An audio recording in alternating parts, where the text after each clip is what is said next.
이줌이라고 합니다. 어, 이줌이라고 합니다. 안 그래도 제가 벌써 저 찬송곡 두 곡을 높은데도 제가 좋아한다고 해서 언니들이 잘 불러주셔서 감사한데 거기서 제가 울컥해가지고 감사했습니다. 제가 안 그래도 상도 오빠가 8월에 전화가 왔는 거예요. 말씀하라고. 그래서 제가 안 한다고 단호하게 했어야 되는데 날도 더운데 무슨 말씀을 하냐고 해가지고 날이 풀려가지고 제가 하게 되었습니다. 더 이상 빼지를 못해가지고 제가 하게 되었습니다. 그래서 제목을 처음에는 산전수전 공중전을 할까 생각하다가 제가 항상 마음에 품고 있는 성경구절 이거 딱 하나 외우고 있거든요.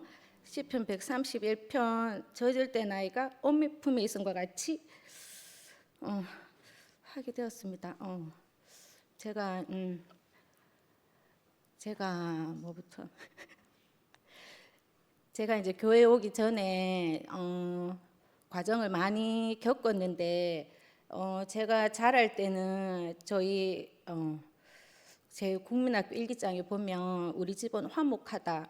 우리 부모님은 우리를 위해 고생을 많이 하신다. 그래서 자랄 때는 되게 부모님 두 분 다 자상하셔서 제가 늘 제잘제잘 까불면서 항상 웃으면서 자랐거든요.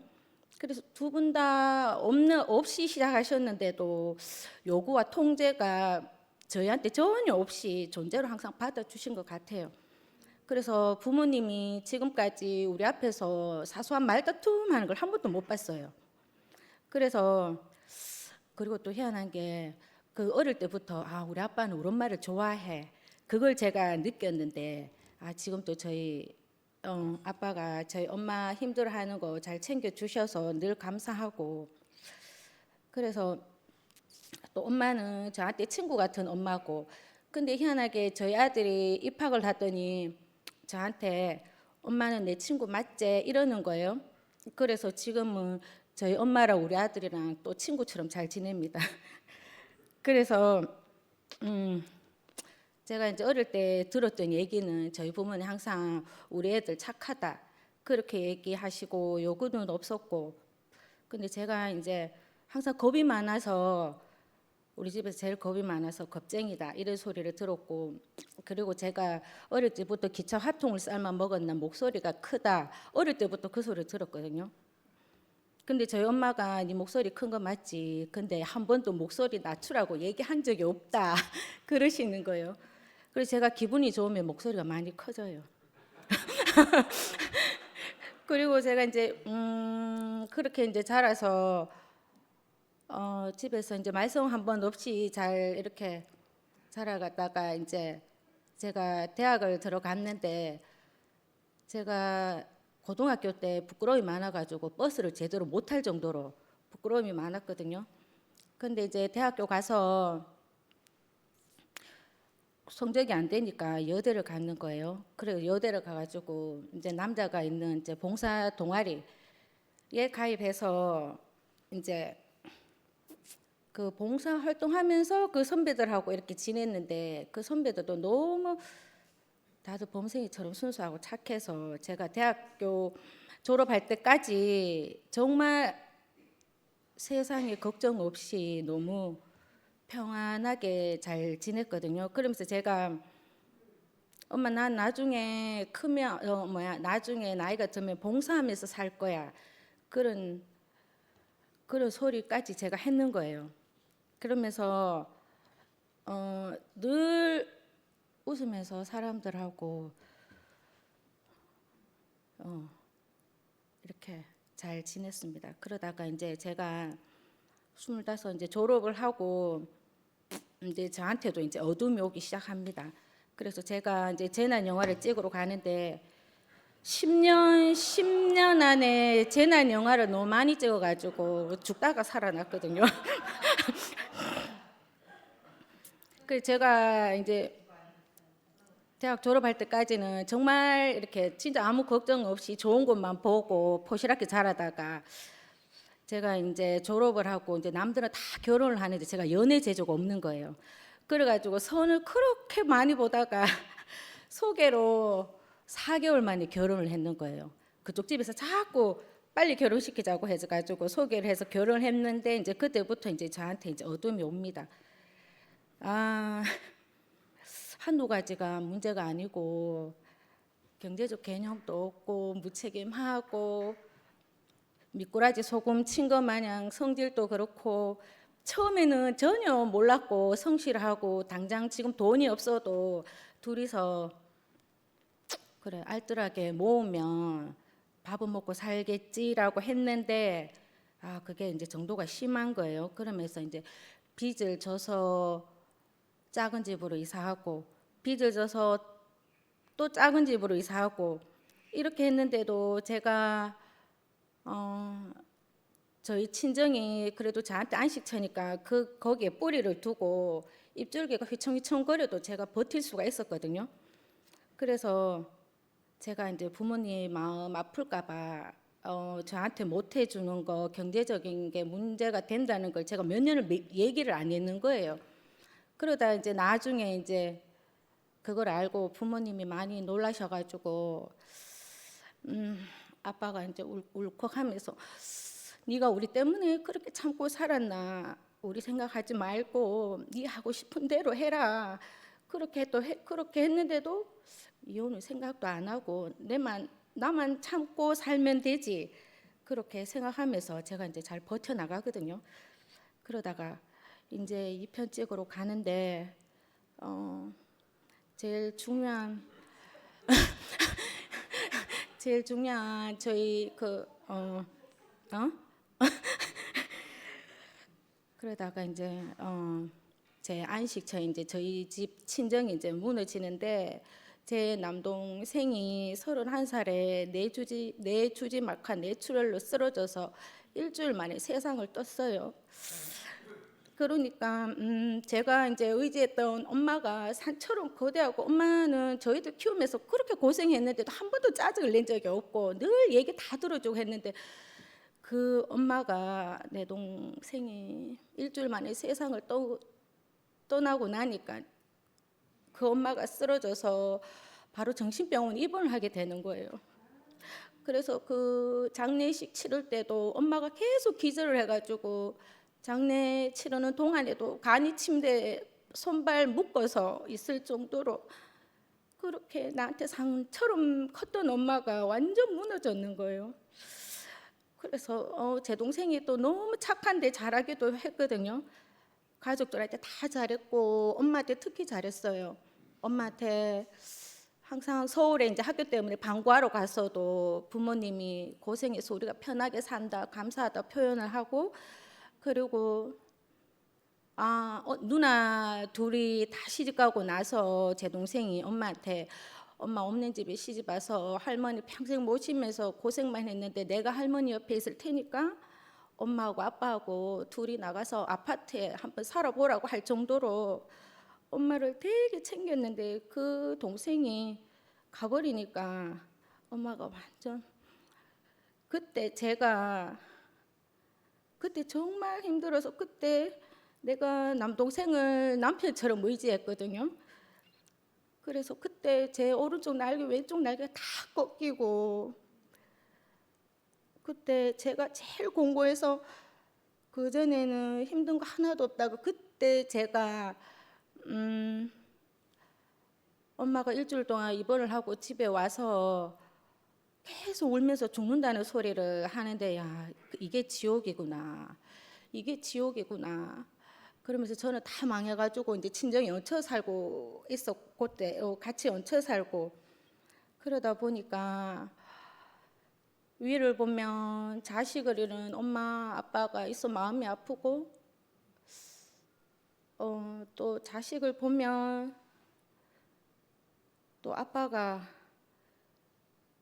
아직 이게 안 헤어졌네. 그래서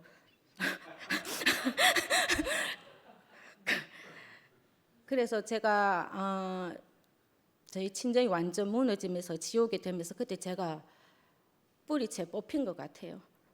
뿌리채 뽑혀서 물에 둥둥 떠서 내가 도저히 어떻게 살지를 몰랐고, 그러다 보니까 제가 그 우리 아빠가 도저히 제가 이제 뒷감당을 못 하겠는 거예요. 그래서 야, 이러다가는 우리 친정까지 같이 망하겠다 싶어서 제가 이제 그때 이제 이혼을 했습니다. 같이 썩어 들어갈 것 같아서 그때 이혼을 했는데, 항상 생각하면 그렇게 주위에서 이혼을 하라고 할 때도 제가 다 버텼는데도 그때 또 어떻게 내가 헤어져야 이제 내가 결단할 때가 됐구나, 이혼을 하게 해 주신 그 마음이 어떻게 생겼을지 그것도 지나고 나니까 감사하더라고요. 그래서 그때 이제 집이 지옥이었을 때도 그래도 제가 그때도 감사한 걸 찾았는 것 같아요. 그래도 내가 이렇게 사는 게 어디고 부모님 있고 자식 있고 그렇게 감사한 걸 이제 머리로 생각한 것 같아요. 근데 문만 열고 나가면 다 잘 사는 거예요. 나보다 더 젊은데도 그 넓은 평수 다 고쳐가지고 도우미 아주머니 불러가 살고 다 잘 사니까 이게 그때뿐인 거예요. 그래서 제가 이제 서서히 이제 세상하고 단절이 되는 것 같아요. 부끄러워서 세상하고 단절이 되면서 제가 이제 자식을 이제 키우다 보니까 나처럼 사는 사람들이 어떻게 사는지 이제 돌싱 카페에 가입해서 아이를 어떻게 키우는지 그런 걸 보다가 이제 제가 이제 거기에 이제 가입을 했거든요. 거기서 이제 어떤 언니를 알게 됐는데 그 언니가 저한테 두 가지 일을 했어요. 참 그 언니도 하나님 붙여주신 것 같아요. 그래서 제가 엄마가 죽는다 수면제를 모아서 같이 털어넣기도 하고 그런 세월을 몇 년을 하고 나니까 나도 모르게 내가 죽어야 되는구나, 쓸모없는 내가 죽어야 되는구나, 그 생각을 나도 모르게 계속 하고 있었는 거예요. 근데 이 언니가 어떻게 하다 보니까 그 부산 해운대 영화를 보러 가게 됐거든요. 그 영화에 뭐 쓰나미가 와서 뭐 물에 빠져 있는 게 그래 올 일이 아닌데, 그때 제가 눈물 콧물 다 빼면서 저 사람들 저렇게 살려고 하는데 내가 죽으려고 했구나 싶어서 그때 제가 정신이 번쩍 들었어요. 그래서 그 이후로는 내가 죽어야지라는 생각은 이제 하지 않았어요. 그러다가 이제 이 언니가 자기가 모임이 있는데, 제가 그때도 이제 집에 있을 때니까 이제 모임에 있는데 이제 내가 차를 보낼 테니까 이 모임에 나온나 이렇게 된 거예요. 그래서 그 차를 보내줬는데 그 차가 저 모 형제예요. 모 형제 차를 보냈어요. 그래서 그 차를 탔는데 전혀 그런 건 없었거든요. 그런데 얼마나 집요하게 이제 저한테 이제 꼬시는 거죠. 그러다 보니까 처음에는 내 새끼도 키우는 거 힘든데 절대 안 된다고 하다가 직장에도 찾아오고 그렇게 하다 보니까 제가 조금씩 이제 마음을 열게 된 것 같아요. 그래서 그래서 그 주위에서 그래서 이 언니가 하는 말이 네가 미쳤나 어디 거기를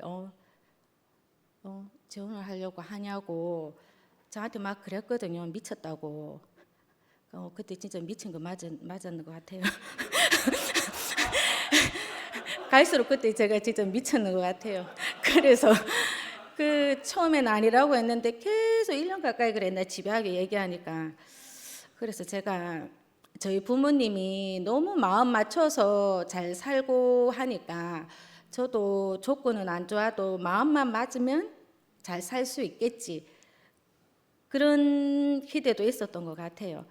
그래서 제가 이제 재혼을 해서 이제 우리 아이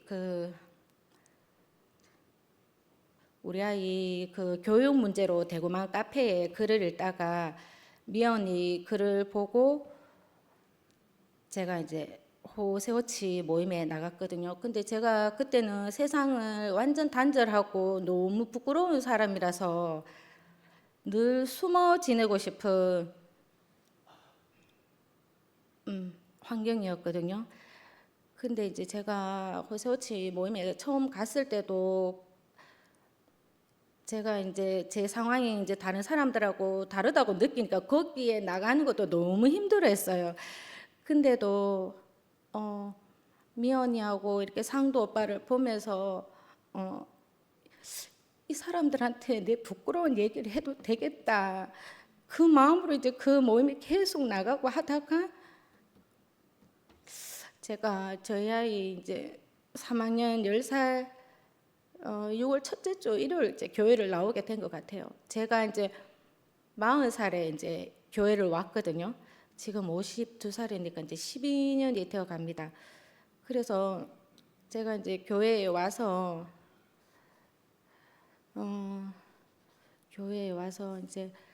교회에 와서도 제가 너무 부끄러워가지고 미연이하고 상도 오빠 날개 안에서 제가 지내면서 이제 교회 안에서 버틴 것 같아요.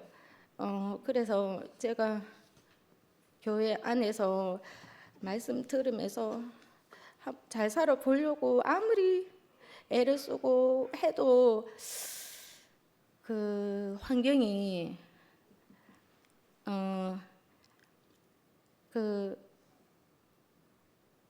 그 남의 장애 아이를 키운다는 게 너무 힘든데 그 장애 아이 키우는 그 일보다는 그 문제로 인해서 어떤 그 사람의 이제 문제가 드러나니까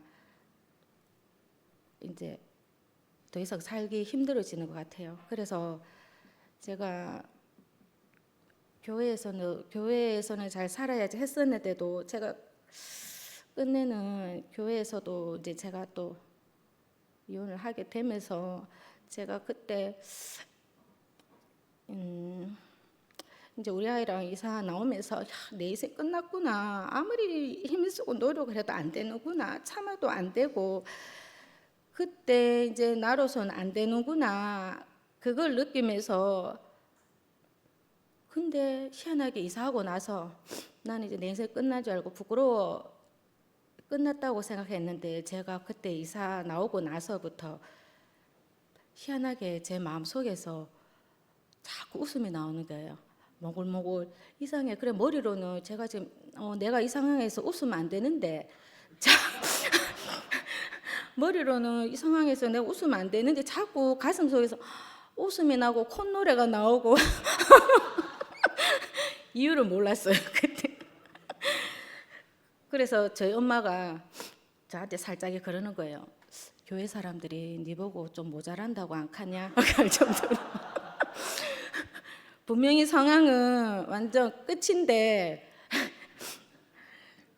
그래서 그러면서 저희 아이랑 교회로 더 깊이 들어오면서 말씀이 꿀송이처럼 달아서 제가 이제 목사님 말씀을 들으면서 다 적었거든요. 그러면서 교회에 거의 5일씩 교회를 나오면서 말씀을 듣고 집에서 우리 아이랑 같이 얘기하면서 우리 정말 행복하다 그렇게 얘기를 하면서 또 저희 아이가 항상 제가 쑥떡같이 얘기해도 찰떡같이 잘 알아주거든요. 그래서 이제 잘 지내는데 그러다가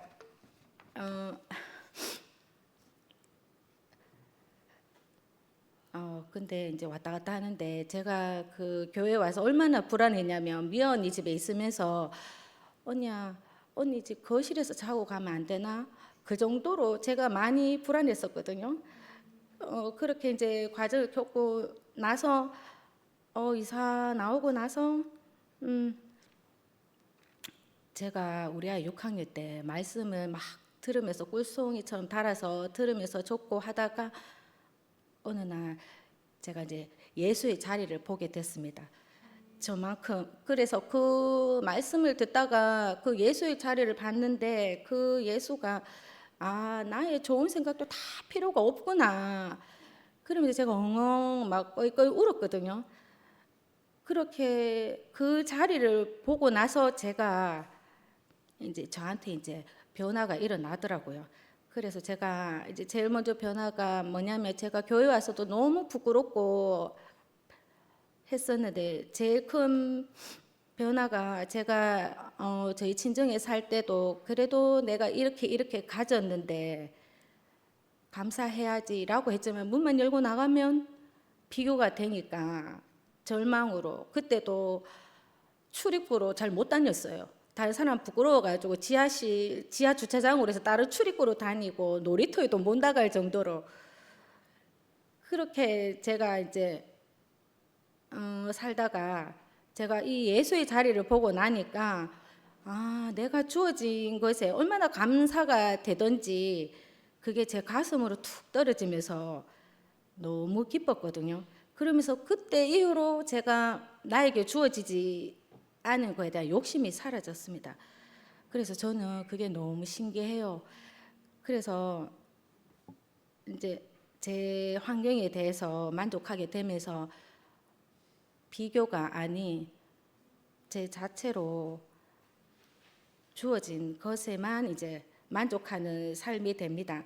그리고 두 번째가, 또 그 과정을 거치면서 내 자신이 너무 싫었어요. 내가 나를 봐도 기가 차는 거예요. 정신 똑바로 차리고 니 죽고 나 살자, 좀 대차게 살지, 왜 그렇게 살았는데 라고 제가 너무 싫었는데, 제가 이 자리를 보고 나서, 아, 그 힘든 시간 참 잘 견뎌주고 내가 대견하고 하면서 내가 좋아졌어요. 그러면서 그렇게 이제 제가 싫었던 제 자신도 이제 제가 좋아지더라고요. 그리고는 어느 순간 내가 하던 그 주어가 주님이라고 주어가 바뀌니까 걱정할 게 없어지더라고요. 그리고 제가 또 제일 공부할 때 위를 보면 자식을 잃은 엄마 아빠가 너무 마음 아팠고, 자식을 보면 아빠가 없는 그게 너무 불쌍했어요. 그래서 우리 아이를 보면 태어날 때부터 형편이 자꾸 안 좋아졌으니까 못 해준 게 너무 미안하고 불쌍한 마음이 너무 많았거든요. 근데 교회 와서 나를 온전하게 보는 교회에 있으니까 저도 어느 순간 우리 아이를 온전하게 보면서 미안한 마음이 싹 사라지더라고요. 그 미안한 마음이 고마운 마음으로 다 바뀌고, 우리 아이를 이끈 하나님에게 맡기면 되는구나, 그렇게 하니까 우리 아이하고 저가 딱 분리가 되더라고요. 그렇게 되고, 또 그리고 좋은 일이 있어도 감사가 되고 힘든 일이 있어도 감사가 되는 게, 아, 내가 이 자리를, 인생에는 언제 태풍이 바람이 불지 모르는데 내가 이 자리를 알아서 이 힘든 인생에 일어나는 일을 태풍의 눈에서 기다릴 수 있다는 게 늘 감사했어요. 그래서 그러면서 또 이제 제가 인생 저희 부모님을 봐도 상을 줘도 모자라는데 가장 소중한 자식을 데려가는 그 인생을 보면, 인생은 나하고 어떠한가 상관없이 언제 바람이 불지 태풍이 불지 모르는데, 그래, 인생은 주시면 주시는 대로, 가져가시면 가져가시는 대로 허락된 만큼 사는구나. 그러면서 허락된 만큼 사니까, 물 흐르는 대로 사니까 정말 가벼워지더라고요. 그리고 가져가시면 그 자리를 또 그리스도로 채워주시겠지, 그렇게 하니까 제가 또 담담해지고. 그러면서 몇 년 전에 집값이 2배로 뛰었잖아요. 제가 이제 우리 부모님이 효타를 사주셨는데, 그 집을 우리 아이가 이제 그 남구에서 이제 전교 1등을 하면서 수성구로 가보자 이렇게 되는 거예요. 근데 혼자 그러면 제가 이제 설득해서 안 갔을 건데, 그 수학 선생님하고 같이 수성구를 한번 가봐라 이렇게 된 거예요. 그래서 제가 이제 그 효타를 팔고 그러면 이제 전세를 몇 번 다니다가 요 교회 가까이 수성 아이파크로 이사 와야지 이렇게 생각했는데 그 사이에 집이 이제 2배 가까이 뛰었는 거예요. 그래서 그때 그래서 이제 전세도 그 돈으로 갈 수 없을 정도로 집이 뛰어가지고 그래서 반나절 동안 가슴이 답답한 거예요. 그래서 그때 우로 가면 좌로 가고 뭐 좌로 가면 우로 간다고 그래 너것들 다 좋은 집에 들어가고 내 남는 집 들어갈게 그러면서 제가 그래, 남는 집 내가 남는 집 들어갈게 그러면서 그때 그러면서 마음 편하게 살았는데 지금 있잖아요 그때 팔았는 집값으로 집값 다 내려왔는 거예요. 그래서 집값이 내려왔는 게 문제가 아니고 제가 그 몇 년을 이 말씀이 없었으면 얼마나 불안에 떨면서 살았을 건데 그 사이에 뭐 마음 편히 지낸 게 또 감사하더라고요. 그러면서 제가 또 인터넷에 글을 보니까 사람은 행복의 총량이 같은데 그 행복을 언제 찾느냐에 따라 다르다는 거예요. 그래서 그럼 나는 어릴 때 자라면서 그 행복을 다 찾았으니까 나는 이제 행복할 수가 없다라는 게 저한테 깔려 있었어요. 근데 교회 와가지고 교회 와서 같이 짜여져가 있으니까 너무 행복한 거예요. 그래서 나는 다시는 행복해질 거라고 생각도 못했는데 내가 행복하게 살 수 있다는 게 늘 감사해서 우리 아이하고 한동안은 어떨 때 새벽 4시까지도 둘이 주고받고 얘기도 하고 그렇게 할 정도로 잘 지냅니다. 그래서 그래서 죄 많은 곳에 은혜가 넘친다고 제가 늘 그 예수의 자리를 보고 나서 늘 은혜가 넘치고 감사한 그 자리에서 늘 잘 지내서 감사하고 그리고 자꾸 이렇게 정신이 이렇게 건강해질수록 참 하나님 희한하시다. 내가 감당할 수 없는 그 환경에서 어떻게 집게로 딱 집에서 빼내시는지 그 주님이 또 너무 감사하고 그리고 제가 7년 전인가 청년부 앞에서 이제 처음 간증하고 이렇게 간증을 하는데 그때 제가 간증을 할 때 기도를 했었어요. 넘어져서 일어설 수 없는 저를 일으켜서 끝까지 손 놓지 아니하시고 이 자리까지 이끌어 주셔서 감사합니다라고 기도를 했는데 그 기도를 그때부터 지금까지 하루에도 잊지 않고 늘 그 은혜로 살았거든요. 그래서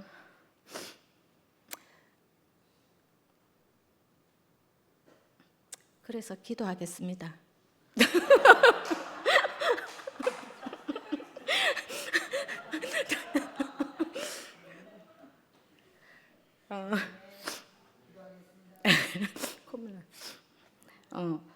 하나님 아버지 넘어져서 일어설 수 없는 저를 일으켜 끝까지 손 놓지 아니하신 주님의 은혜를 매 순간 기억하며 저때 나이가 어미 품에 있음 같이 평안을 누리며 행복하게 해주셔서 감사합니다.